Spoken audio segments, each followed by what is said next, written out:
हम बैठे हैं अभी एक ऐसे स्कॉलर के साथ जो ऐसे रिसर्चर हैं जिन्होंने काफी रिसर्च किया है।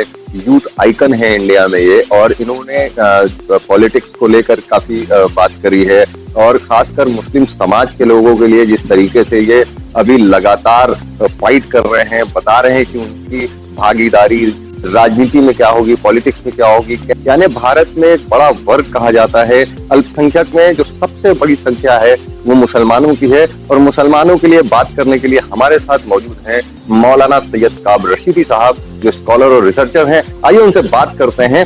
रशीद साहब, बहुत बहुत सबसे पहले तो स्वागत है, वेलकम है आपका, खुशामदीद हमारे चैनल पे 9 न्यूज लाइव में। क्या कहना चाहते हैं? हम एक कॉन्स्टिट्यूशन से बंधे हुए हैं, और कॉन्स्टिट्यूशन का जो प्रियम्बल है वो कॉन्स्टिट्यूशन की आत्मा है, सोल है।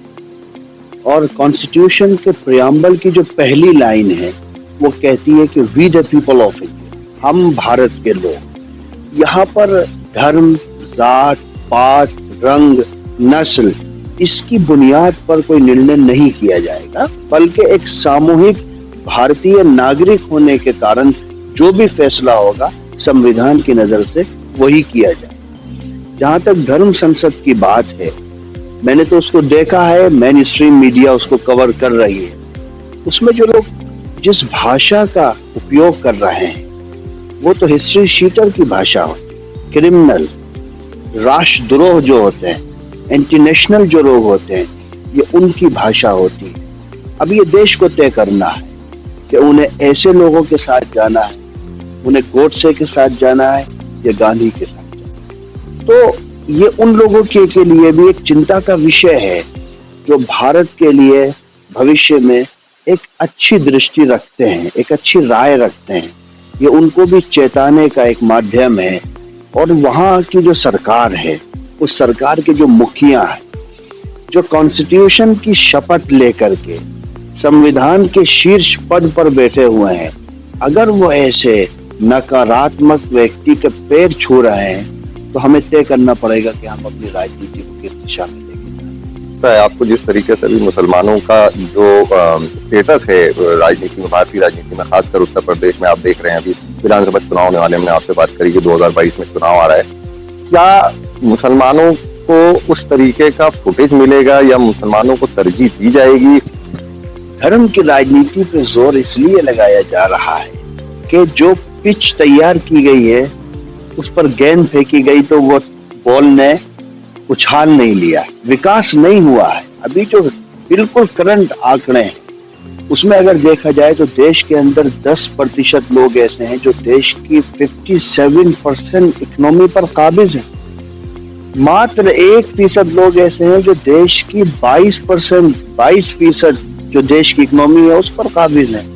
इतनी असमानता है देश के अंदर। जो अमीर है वो अमीर से अमीर होता जा रहा है, जो गरीब है वो गरीब से गरीब हुआ जा रहा है। युवाओं के पास रोजगार नहीं है, महिलाओं की क्या स्थिति है, क्राइम किस लेवल पर आगे बढ़ रहे हैं। ह्यूमन राइट्स कमीशन ने कितने नोटिस उत्तर प्रदेश सरकार को दिए हैं, वो सब जब हम आंकड़ा देखेंगे तो आपको पता चलेगा कि जो लोग सत्ता में बैठे हुए हैं वो धर्म की पिच पर खेल कर ही दोबारा सत्ता तक पहुंचना चाहते हैं। जहां तक मुसलमानों की बात है, मुसलमान इस देश की सेकंड लार्जेस्ट मेजोरिटी, माइनॉरिटी नहीं। मौलाना आजाद ऐसे ही कहा करते थे। और अब वो दौर भी चला गया कि दो आदमी खड़े होकर गांव के कहते हैं कि साहब आपको ऐसा करना है तो मुस्लिम ऐसा कर दिया करता था। अब हम लोग काफी नई दुनिया में आ गए। अब हर बंदा अपने पास एक सोच रखता है, एक विचार रखता है। हमने इस देश को चुना है, हमारे पास ऑप्शन था इस्लाम के नाम। हम जा सकते थे लेकिन हम नहीं गए। हमने चुना है, हमारे बड़ों ने चुना था। तो मात्र इस देश को ही नहीं चुना था, बल्कि ये भी निर्णय किया था कि हम कयामत तक अपनी रिलीजियस आइडेंटिटी के साथ इस देश में रहेंगे, अपनी धार्मिक मान्यताओं सिद्धांतों के साथ में रहेंगे, और हम कयामत तक इस जमीन को अपने सजदों से आबाद करते रहेंगे। तो कोई धर्म संसद हमारे रिलीजियस मसलों पर अभद्र टिप्पणी करके अगर वो ये चाहे कि मुसलमान इससे मायूस हो जाएगा तो ये उनका ऐसा ख्वाब है जो कभी शर्मिंदा ताबीर नहीं होने वाला। और मुसलमान तो राजनीति में आ रहे हैं, उनकी अवेयरनेस बतला रही है। और अभी भी मैं सेकुलर पार्टियों से यही कहूंगा कि अगर आपको फ्यूचर में वोट चाहिए अब आप काम करिए, कब्रिस्तान की चारदीवारी मत करिए, वो मुर्दों का विकास है, आप जिंदों का विकास करिए, स्कूल बनाइए, कॉलेजेस बनाइए, यूनिवर्सिटीज बनाइए, रोजगार दीजिए, आप हमको मुख्य धारा से जोड़िए, यही हमारी मांग। और अगर आप ये काम नहीं कर सकते तो आप हट जाइए, मुसलमान तय कर लेगा उसको कौन से रास्ते पर जाए। आपको क्या लग रहा है, जिस तरीके से जो सेक्युलर पार्टीज की आपने बात करी, बहुत सारी सेक्युलर पार्टीज यहाँ पहले भी काम कर चुकी हैं, उत्तर प्रदेश में शासन कर चुकी हैं और देश के जो मुख्य धारा है यानी केंद्र में भी बैठ चुके हैं लोग, उसके बाद भी आपको लगता है कि मुसलमानों का विकास हुआ है? और कहीं ना कहीं इसमें आपका मुसलमान का कोई बड़ा चेहरा या बड़ा नेता नजर नहीं आता जो आकर के मुसलमानों के लिए बात करे? क्या लगता है क्यों कमी है ये? देखिए, सच्चर कमेटी की रिपोर्ट आपके पहले जवाब का आंसर है कि मुसलमानों का कितना विकास हुआ है, वो सच्चर कमेटी की रिपोर्ट ने बता दिया है। और जहां तक मुस्लिम लीडरशिप की बात है, मैं समझता हूं कि एक प्री प्लान एक कम्युनिटी को टारगेट किया गया है सरकारी लेवल पर, उस कम्युनिटी को टारगेट करके पीछे किया गया है और इसमें सब लोग भागीदारी हैं। लेकिन अभी भी समय है, अगर आपको एक भाई आप भारत को विश्व गुरु बनाना चाहते हो, मैं भी चाहता हूं, मेरा देश है, मैं भी चाहता हूं कि विश्व गुरु बने, लेकिन क्या आप एक बड़ी आबादी को इग्नोर करके भारत को विश्व गुरु बना सकते हो? अगर आप बना सकते हो तो आप बना के दिखाओ, कैसे बना सकते हो? किसी घर में 10 लोग रहते हैं, आप उस घर को आगे ले जाना चाहते हो तो आपको 10 के 10 लोगों को विकास की मुख्य धारा से जोड़ना ही पड़ेगा। इसलिए ये अब तो नया दौर है, नए तरीके की राजनीति का समय है और बहुत से राज्यों में इस तरह से हुआ है कि लोगों ने इसी आधार पर वोट दिया है कि आप जनता के लिए क्या काम करें। इस तरीके से आपने बात करी कि मुसलमानों को जैसे लीडर नहीं, आपने कहा सच्चर कमेटी की रिपोर्ट आप देख लीजिए, क्या लगता है कि आने वाले चुनाव में मुसलमानों की भागीदारी क्या होगी? क्या सेकुलर पार्टीज उस तरीके से ध्यान देंगी? मैं समझता हूं कि अब ये तो मैं नहीं कह सकता कि भागीदारी कैसी होने वाली है, लेकिन मैं इतना जरूर कह सकता हूं कि अगर सेकुलर पार्टियां अपने पुराने एजेंडे से पीछे नहीं हटेंगी तो खत्म। आपको क्या लग रहा है? इस बार तो लोग कह रहे हैं और खुद सरकार भी कह रही है हमने अच्छा काम किया है और सभी को लेके सबका साथ और सबका विकास किया है। आर्टिकल 14 का वायोलेशन करके इस देश में सीए को लाया जाता है, एनआरसी की बात की जाती है, और जब डेमोक्रेटिक तरीके से उसके खिलाफ मेरा राइट है, मैं सरकार का विरोध कर सकता हूँ, मेरा फंडामेंटल राइट है, सरकार के विरोध से राष्ट्र का विरोध नहीं आता है। हम राष्ट्र का विरोध नहीं कर रहे हैं, मैं तो सरकार का विरोध कर रहा हूँ।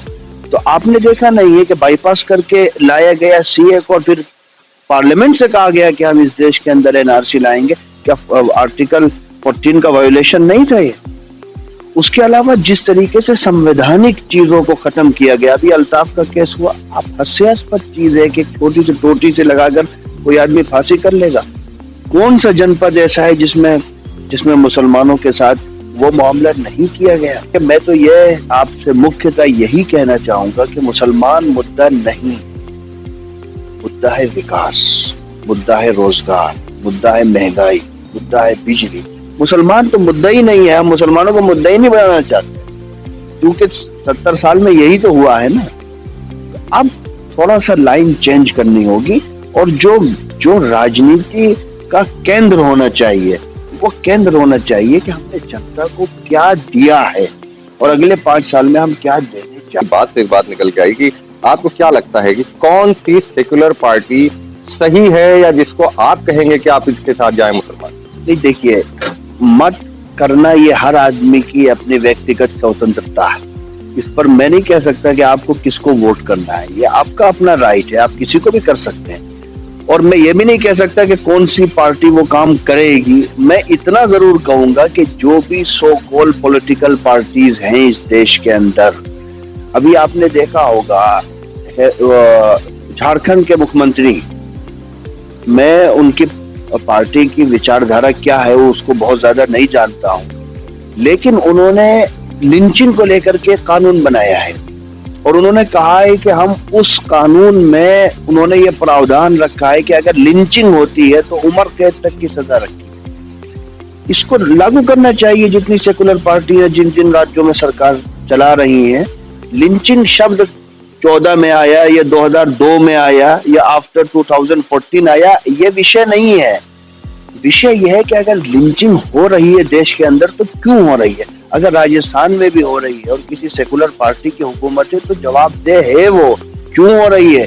केरला में भी तो एक पार्टी है, वहां तो माइनॉरिटीज की सिचुएशन वो नहीं है। आंध्र प्रदेश में भी तो एक सेकुलर पार्टी है। तो जो लोग राष्ट्रव्यापी आंदोलनों का हिस्सा रहे हैं एक दौर में और जिन्होंने लाठियां खा के सत्ता का सफर तय किया है, उनको देखना चाहिए। और बहुत सारी पॉलिटिकल पार्टी ऐसी, मैं बहुत कुछ नहीं कहना चाह रहा हूं लेकिन कह भी रहा हूं कि उनके लिए ये चुनाव बहुत महत्वपूर्ण है। तो ये थे हमारे साथ मौलाना सैयद काब रशीदी साहब, जिन्होंने ये बताया कि इस वक्त ज़रूरत है मुसलमानों को एक अपनी भागीदारी साबित करने की, और खासकर सरकारों को ज़रूरत है कि वी द इंडियंस जो कहा जाता है कि हम भारतीय हैं, उस मुद्दे पर काम करें, विकास के मुद्दे पर काम करें, यूनिवर्सिटीज़ बनाएं, हॉस्पिटल बनाएं। इन सब चीज़ों को लेकर जहां मुद्दों पे बात की उन्होंने, वहीं उन्होंने ये भी कहा कि राजनीति में कहीं ना कहीं सेकुलर पार्टीज को सोचना पड़ेगा और वापस आना पड़ेगा कि वापस मुसलमानों को बराबरी का दर्जा देना पड़ेगा। कैमरा पर्सन शरफुद्दीन खान के साथ जुनैद खान पठान, 9 न्यूज़ लाइव, लखनऊ।